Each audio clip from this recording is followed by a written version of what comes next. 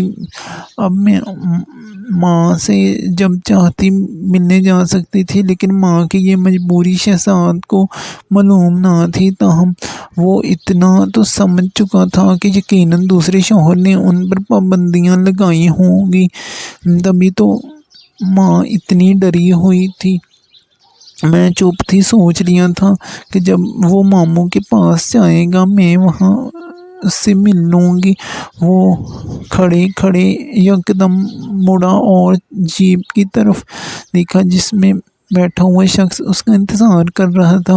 موجل قدموں سے اپنی جانب آتے دیکھ کر اس نے بلند آواز سے کہا، غم نہ کر بیٹے، اگر تیری ماں کے گھر میں تیری جگہ نہیں، میرے گھر میں تو ہے، آجا گاڑی میں بیٹھ، واپس چلیں، آجا۔ شاباش۔ جاتے ہوئے بھائی نے ایک نظر مجھ پر ڈالی، لیکن اس وقت اس کے دل کی کیفیت عجیب تھی، اس لیے وہ نہیں رکا۔ مجھے اس نے پہچان تو لیا تھا۔